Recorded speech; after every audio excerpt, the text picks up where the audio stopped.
একটা ছোট্ট সুন্দর গ্রাম। গ্রামের মাঝখানে পাশাপাশি দুইটা কাঁচা বাড়ি। এই বাড়িতেই থাকেন হরিদাস বাবু আর তার দুই বৌমা। প্রতিদিন সকালে দুজন বৌমা আলাদা আলাদা চুলায় রান্না করে। এই গল্পটা কিন্তু সবাই দেখতে পায় না। যারা সাবস্ক্রাইব করে তারাই পায় এরকম সুন্দর কার্টুন গল্প।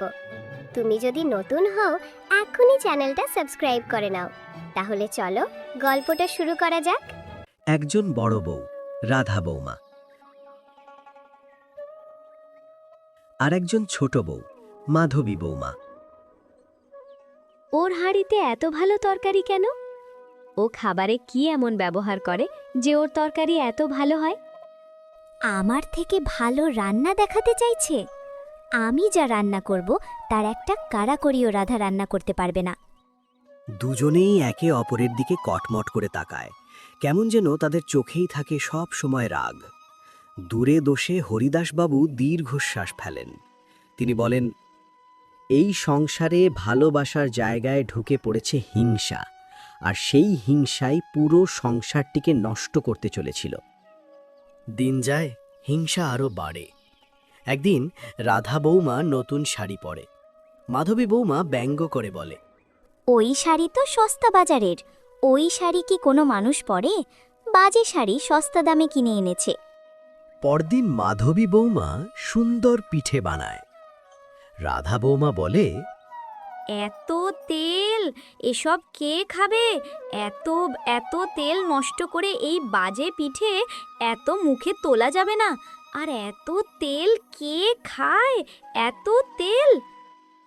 এই বাড়িতে শুধু ঝগড়া আর ঝগড়া। আজ পর্যন্ত কোনোদিনও দেখলাম না এই বাড়িটা শান্তভাবে আছে। কেউ না কেউ বাড়িতে ঝগড়া করতেই থাকে সব সময়। হরিদাসবাবু খুব কষ্ট পান। তিনি ভাবেন, আমি কিছু না করলে এই সংসার ভেঙে যাবে।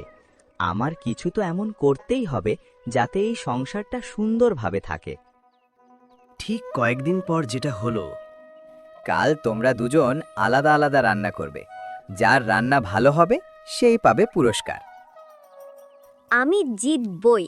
আমাকে কেউ হারাতে পারবে না, কারণ আমার হাতে যা রান্না তা খেয়ে সবাই মুগ্ধ হয়ে যাবে।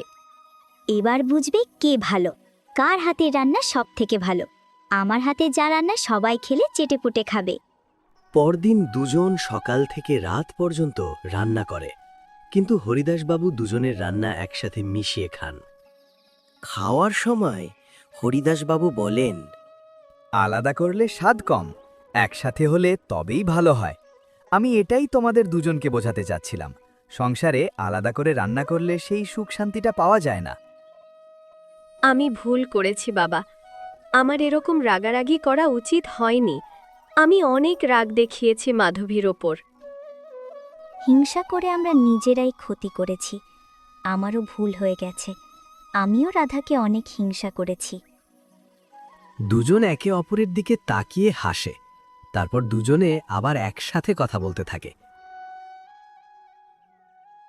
এরপর থেকে দুজন একসাথে তাদের ঘরের সামনে বসে তারা রান্না করে, একসাথে কাজ করে। সংসারে আর ঝগড়া থাকে না। গ্রামের লোকজন বলে, এখন এই বাড়িটাই সবচেয়ে শান্ত। এতদিন এই বাড়িতে শুধু অশান্তি লেগে থাকতো। এখন থেকে দেখছি এই বাড়িটা অনেক শান্ত।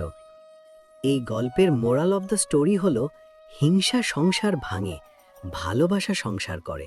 আর ভালোবাসা দিয়েই সবকিছু জয় করতে হয়। রাগ, রাগী, হিংসা দিয়ে কোনো সম্পর্ক জোড়া লাগে না।